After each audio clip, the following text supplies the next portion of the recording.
Hello my friends and welcome back. Welcome back to Monday. Today we're gonna start a video with something I haven't done for a few months, and that is Russian losses. Because Russians were incredibly active. If we look at the past 7-day average, I think yesterday was one of the most active days in this year of 2024, and it immediately resembles in the losses. And in this video I also will have to tell you Russians have advanced from the west of Divka. And we will go into it, we will analyze it, why it happened and how it is happening. So the situation is getting worse for the Ukrainians on the front line. But before we do that, let's look at the losses. Because of course, when Russians are more active, they also lose more men. And this reflects in this 1,320 men lost in the past 24 hours. But what is weird here is that it's only 6 tanks and 16 armored personnel vehicles. 1 year ago, the same number of losses would have also mirrored in about 30 tanks and 30 infantry fighting vehicles. But this shows that Russians are more using motorcycles and infantry to assault, whether it is because they are lacking tanks and infantry fighting vehicles compared to 1 year ago, or whether they just don't want to waste them anymore, seeing that they will be destroyed quite easily. The truth is that infantry is one of the most effective assaulting forces in this war right now. They also lost 37 artillery systems, which is also one of the highest in this year. And now when I say Russians assaulted all across the front, then I do mean it. There are overall accepted 5 different fronts or frontal areas, sectors, and Russians assaulted across all of them. Because they have made a very small localized breakthrough west of Divka, they are now trying to use this momentum to force through the Ukrainian defenses. We'll go into all of that. But my friends, before we do, I want to share you something human from Ukraine. I will be going to Ukraine in 2 days. I will be in Kyiv. So I want to share with you this little girl during an air raid protecting and consoling her cat, because that's all she can do. She doesn't have an air defense system. She can only offer consolement to her cat. The cat's name is Kasper. Kasper, I'll protect you. Don't be afraid. Don't be afraid. I'm protecting you. It's okay. Don't be afraid, please don't be afraid.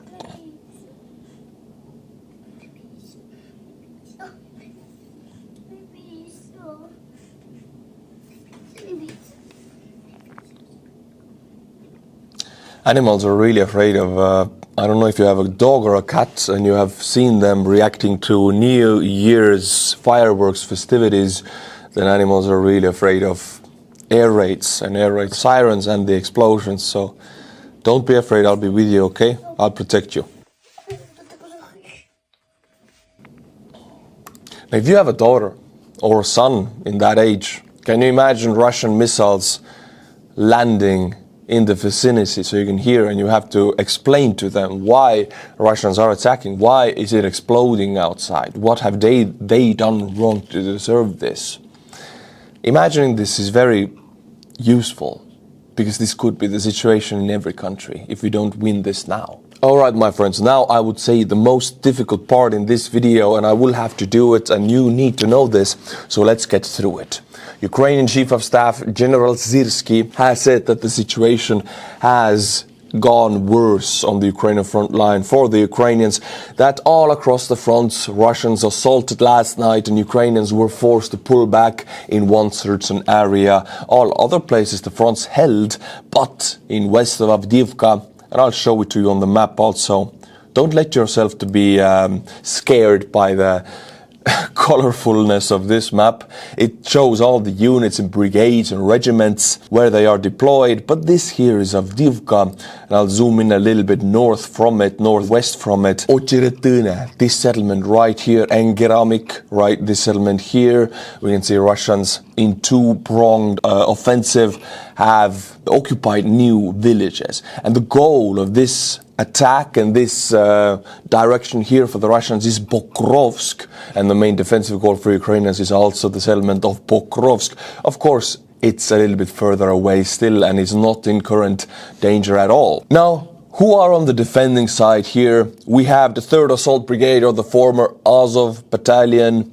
Also, I have You guys have bought many trucks and drones to the 3rd Assault Brigade through my fundraiser, so we are equipping these guys. Then we have the 47 Mechanized Brigade, who was rotated here to block this very same hole to make the Russian advances stop. So we have 2 of the most elite superstar brigades from the Ukrainians deployed to defend here. Unfortunately, Russians are still advancing every day, very slowly, meter by meter. They are advancing forward from Ocheretine down this highway you can see right here, and the road goes to Pokrovsk, as I mentioned before. Of course, north Keramik and Novokalynove, Ukrainians might have to pull back here also because they face this very small encirclement otherwise. This is the most difficult area for the Ukrainians. Their defense is held after Avdiivka was occupied. But at one instance where Ukrainians rotated their troops who were stationed here for months, at that very same moment Russians assaulted, timing was right, and they burst through the Ukrainian defensive positions. And then, as I mentioned, the 47 Mechanized Brigade was sent to block the holes. And now we're dealing with the aftermath here. Ukrainians are sending in more and more brigades to stop the Russian advancement. We're not talking about tens of square miles, hundreds. We're talking about a few square miles here. But these positions are important for further assault operations for Russians. This is why Ukrainians do a lot right now to take them back, actually conducting offensive operations, which they don't do right now, to take back these positions around Avdiivka. I'll also read you Sirsky's report about Avdiivka. The situation is most difficult in the Pokrovsk and Kurakhove sectors, where fierce fighting continues. The enemy has deployed up to 4 brigades in these areas and is trying to develop an offensive west of Avdiivka and Marinka, making its way to Pokrovsk and Kurakhove. Ukrainian defensive forces units have moved to new frontiers west of Berdichev, Semenyivka and Novomikhailivka, saving the lives and health of our defenders. That means that Ukrainians have pulled back from 3 settlements. That comes from the Chief of Staff of the Armed Forces of Ukraine.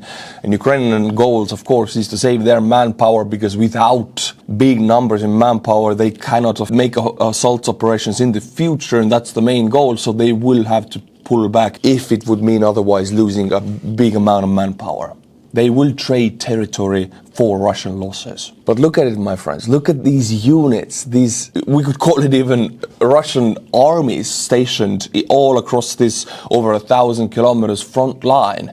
Russians assaulted almost everywhere, but they are advancing only in a very minor strip. Now, it is very difficult for Ukrainians right now on the front lines, but still I have to find and focus on the silver lining that the area that they're being able to advance on with huge losses is only so minor. But it can develop into something much bigger. And this leads me actually to the next topic, which is more positive. I can actually allow myself a smile, because this is a new surprise donor of Artur's army, Felix the Cat. You heard correctly. I'm not spamming here or sharing memes. My friends, you remember when I did the Christmas campaign, REHI Birds, and it was one of the biggest ones, 182,000.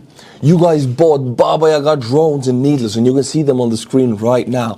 But recently, about 1 month ago, we had a surprise donor, Felix the Cat, and the owner John Windish. And they both approached, Felix the Cat approached me that they want to buy another whole Babayaga. This drone right here. Now, it's very expensive. It's one damn expensive drone. But they insisted, so I wasn't in Ukraine and I'm going in 2 days, but this needed to be done. Alex, right here, the guy who I made the fundraiser with, in the Christmas fundraiser also, he lives in Ukraine and he works for the 69th Sniffing Brigade, so he made a whole separate video with the needles that you purchase and the old Babayaga. We added the new Babayaga here of Felix the Cat and John Windish, and I'm glad to present it to you now, because this was bought by one cute, fluffy little cat, Felix. Let's watch the video. Artur's army. My friends, you bought all of these needle drones. You bought that Babayaga, you bought these trucks, and Felix the Cat bought this Babayaga right here, and it's already doing work actually. This video took some time and editing to get to me. This Babayaga is already up in the air, dropping munitions on Russian tanks. I have a few videos about it coming soon. I'm talking the GUR actively, Ukrainian foreign intelligence, Ukrainian military intelligence who is wielding these Babayagas. So Felix the Cat is responsible now for many destroyed Russian vehicles. My friends, keep an eye on my Instagram. The link is in the description below because I will be sharing all of my Ukrainian trips, photos, videos, everything I do there directly to my Instagram. Go and follow. Now, my friends, I'll keep you up to date to the flooding in Russia because I don't see many other channels talking about these humanitarian civilian catastrophes are not uncommon in Russia, and they might ignite certain sparks against Putin. And we have some people making videos on the street very angrily that we see money going to Crimea, we see money being funneled to Ukraine. Where is our money? Where is the money allocated to us, the civilians and citizens of Russia? We deserve this. I've seen this, so this is why I keep covering this. Large-scale floods continue in Russia, but all the money and resources are aimed at supporting the war and killing of Ukrainians. This on the video, what you can see is Russian Duman region. In the Abatsky district, the water level in the Ishkim River rose by 18 centimeters and amounted up to 1,139 centimeters in 6 hours. So in 6 hours, the water level is risen by this much. Might not seem a lot, but if the whole river does it, it is so much. It is one of the fastest growing water levels we have seen. Very dangerous also. Emergency evacuation was announced in 4 settlements. There is nothing, this flooding, as I've said, is a very regular occurrence every year in Russia, and people suffer and some people actually die, pets die because of it, and the government does nothing. Absolutely nothing. We know this is going to happen next year also, because for the last 30 years, no person in the power structure of Russian Federation has focused on it. My friends, the Russian Deputy Defense Minister Timur Ianov is under custody. The official report is bribery, accepting bribes, but we all know that this is just power changing hands, because every Russian officer, procurement officer or minister or defense minister, that's how the system works. It is a big theft system from the people. Bribery is a main method of that system. So if they arrest him for bribery, actually it's just power changing hand and somebody else wanting to take his position. But now it has been publicized by the Russian media against him that this is his palace. We're going to watch a video. This is what he bought with the procurement money and the bribes that he accepted. And I have to say again that every Russian minister and higher up in the hierarchy is accepting these bribes, and they have similar homes. All of the Russian power structure, the higher up you are, the more of these villas you can allow to yourself. Look at this. This is of course a 3D render, it's not a real video, but I have no issues in believing that, because I know how Russian oligarchism works. It is stealing from the people and building huge villas for yourself. And much like in the Tsarist times, when there were serfs and there were nobles. And the nobles owned the serfs and all of the resources, the means of production, let's call it like that. And they built themselves villas like that with the serfs' manpower. So nothing really has changed in Russia in the last 200 years. My friends, yesterday Ukrainians conducted an attack on Crimean Tarkhankut Peninsula. And they have attacked that with special forces, with drones, with missiles, because it's one of Russia's favorite places to station their S-400s, because it has a radar station, localized radar station.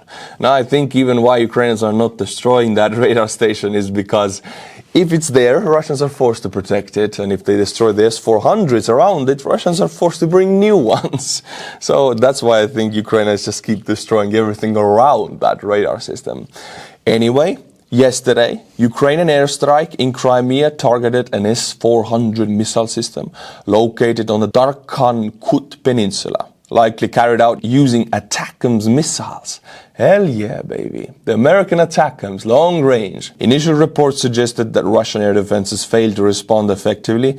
Detailed information about the damage is still not available. Various sources have documented 4 to 5 S-400 systems installed by the Russian army in Crimea. You would think they have more, but S-400 is very rare and so damn expensive. It is as expensive with the export price of 1 billion as the Patriot is, although it's much less capable. Now, the whole of Crimea has about 4 to 5 S-400s, one of them now might be destroyed in Tarkhankut Peninsula. One was destroyed in a recent attack in Jankoi.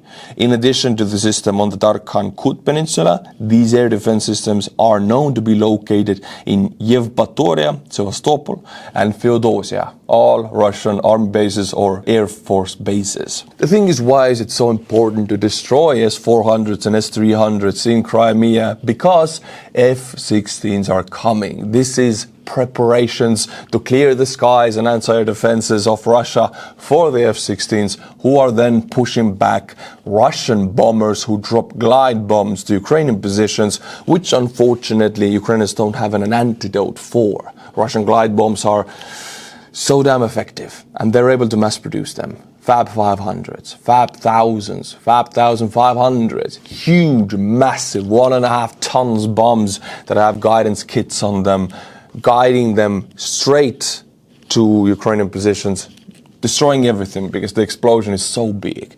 The only antidote to it is F-16, which is able to fire, shoot down these damn planes who drop these bombs, and then if Russians don't want to use the planes, they will have to pull back with the planes, then they cannot drop the glide bombs anymore. That's the system. That's my and Ukrainian plan for the F-16s, as it's how it's going to be. Huge hopes on the F-16s. And that's why air defense systems on Crimea and everywhere near Ukraine need to be destroyed, Russian air defense systems. But my friends, it is exploding in Crimea almost daily. But Crimea is right now, and has been during Tsarist times and during Soviet times, the main #1 Russian resting place or vacation place during summer. And also all throughout the year almost when it's warm, because it is really, really warm area, and it gets warm a lot sooner, months sooner than in Moscow or St. Petersburg, because it's in the south. And even though it is exploding, this is the tourist line to Crimea from Russia. They're still going, and Putin is funneling a lot of money to the tourist sector in Crimea and to advertising it, because Crimea is a dead peninsula. Ukrainians switched off the water to it.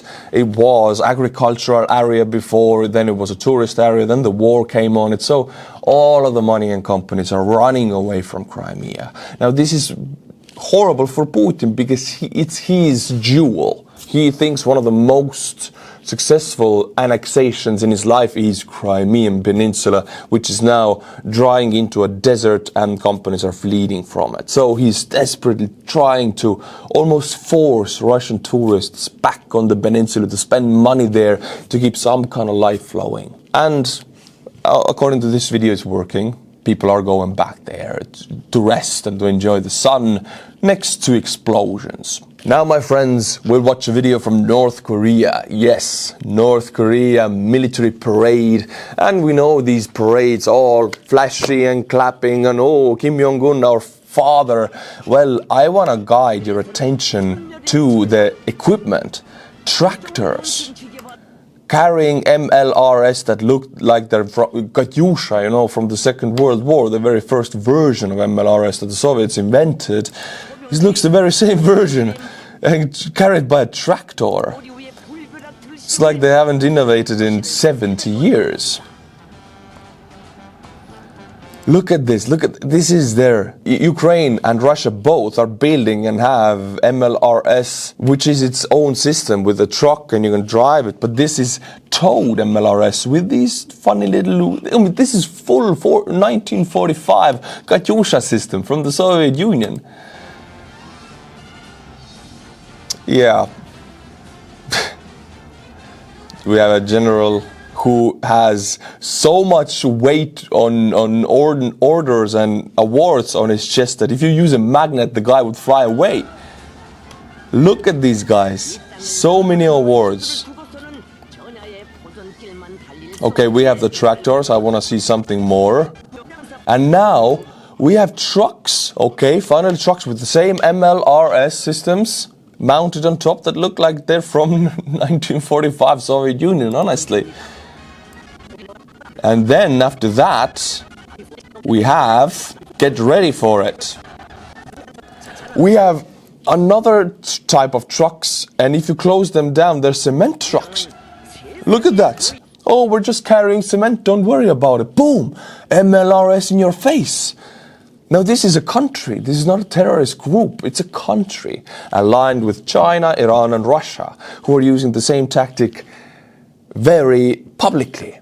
So for Russia, it's no problem to hide their weapons like that. In humanitarian convoys, they have even used, in 2014, there were many instances where Russia used trucks with red crosses on it to funnel soldiers onto the front line and ammunition and weaponry.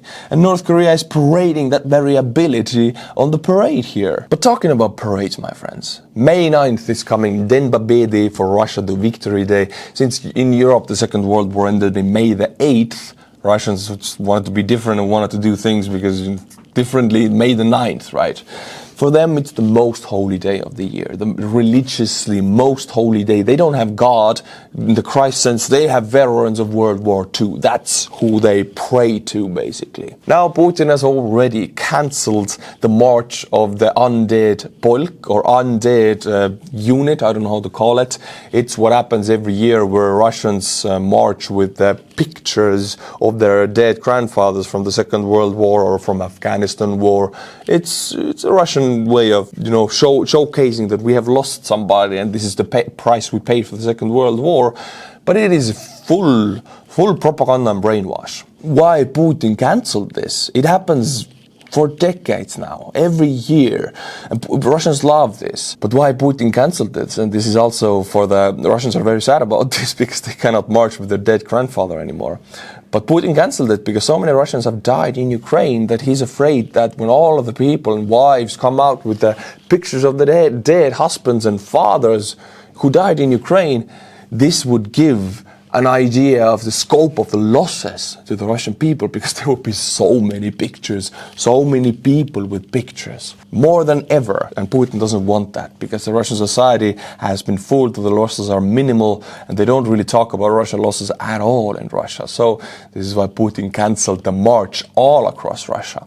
Also, he cancelled the festivities and parades of 9th of May, Den Babedi, next to the oblasts, to Ukraine and annexed areas of Ukraine. Also, to the sadness of the people of Belgorod, for example, or Kursk. I mean, these people really, they're all waiting for it. They want to march on 9th of May to take part of that propaganda event, and now Putin is not allowing them. So this war is really affecting Russia and Russian ability to conduct these propaganda events. But what's bigger and more of a reason is that all across Russia, usually huge amount of military tech is shown on these parades.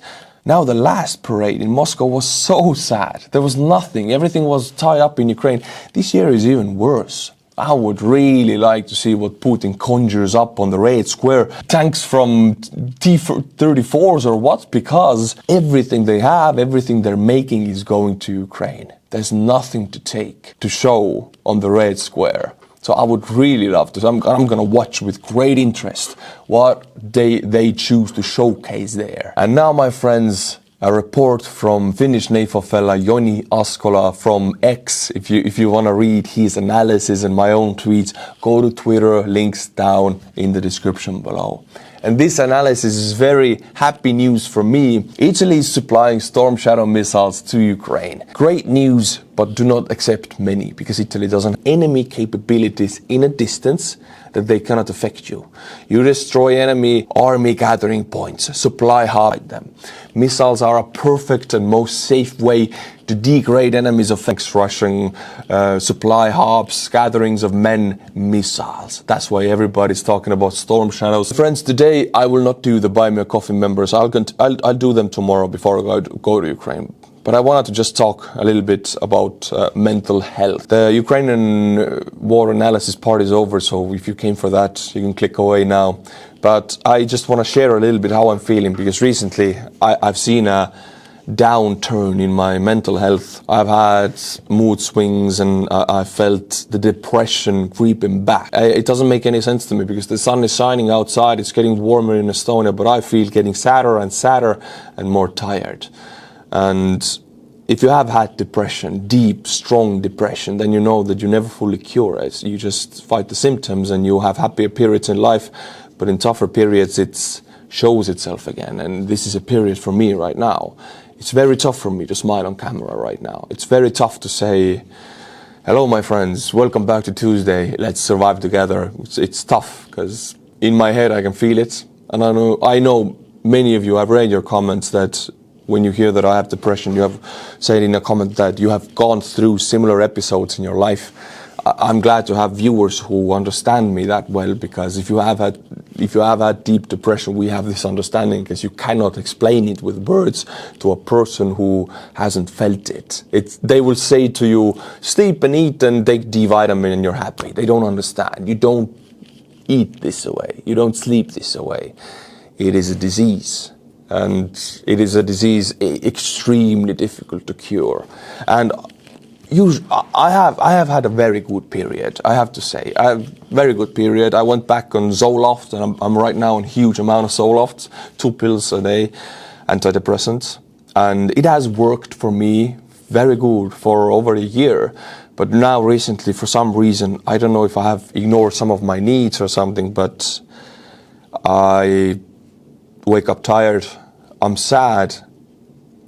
The news in Ukraine is also getting more and more difficult to say with a smiling face, which I have done on this channel. So there is no back thought in this, me talking about this. I just want you to know where I am at while doing these videos, and I will continue, but I'm struggling with my mental health right now in this period. Now, before that was a very good period, and I'm hoping after that I will get over this. And I'm going to Ukraine in 2 days, and every time I go and I hear these missiles raining down on me and these explosions around me, I feel that I'm blessed in Estonia here, making these videos for you. I am blessed, truly blessed, and I want to thank you. But I also want to be honest with you. So this is what I'm saying. It's right now a very difficult time for me. Getting more difficult mentally. But my friends, with that note, thank you for being here. Thank you for giving me a possibility to make these videos, do what I love. I love making these videos. And until my next video, my friends, Slava Ukraini, and bye-bye. My friends, we at the REHI team have taken the next huge step in Ukraine aid operations. The operation is public at rehiartur.com. I'll walk you through it. On rehiartur.com, you have 2 options. By clicking on REHI Store, you can discover a whole new clothing brand called REHI, and you can see the page on the screen and in the description below. There are 2 collections, REHI and Ukraine Classics. I wanted to give you a way to show your mindset through the designs you wear. And thus, REHI was born. You can show your support for the freedom of the Ukrainian nation by wearing the most iconic designs connected to the Ukrainian fight for independence. For example, with love from Ukraine, or in HIMARS with trust. If you wish to go more conservative, then REHI collection is for you. The REHI brand stands for what I stand for, the freedom of one's nation to determine their own fate. By the way, you can even surprise your companion with a gift card for a present. Okay, that was scary, starting my first clothing brand. But that's not all. On rehiartur.com, we can click on Artur's Army to go to artursarmy.com. Whole new Ukraine aid platform.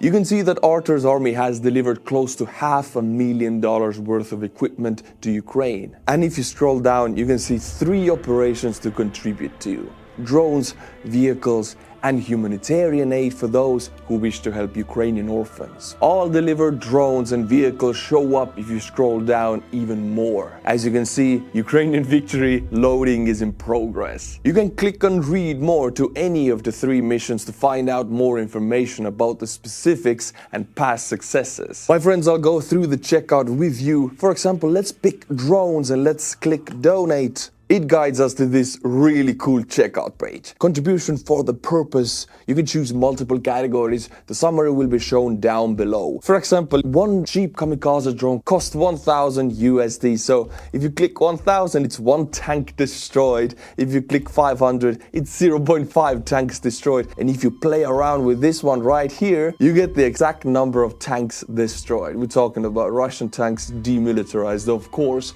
This is the most cost-efficient and fastest way to knock the occupiers out cold. Now, if you're finished with drones and you want to add something more to your cart, click vehicles and One vehicle costs 15,000 USD, so you can choose your own amount or play around with this one here to choose a smaller amount, and you can see it translates immediately. You can fill out your entire cart like that. Or humanitarian aid, we will be delivering laptops to Ukrainian orphans so they can continue learning and their education path. If you have chosen everything, you can do the checkout by PayPal or credit card, which is Stripe, and boom, that's how easy it is. I will be creating footage, images and videos. I'll be putting all of the convoys on my YouTube channel, on my Buy Me a Coffee page, on everywhere. So you can see that your money is put in perfect use in the most efficient and fastest way possible. Your skills and expertise can be used for Ukrainian victory, so join Artur's army. For that, there is a form to fill out, and that's it. We will be in touch when we have a mission for you. My friends, together we will bring Ukraine to victory. Slava Ukraini!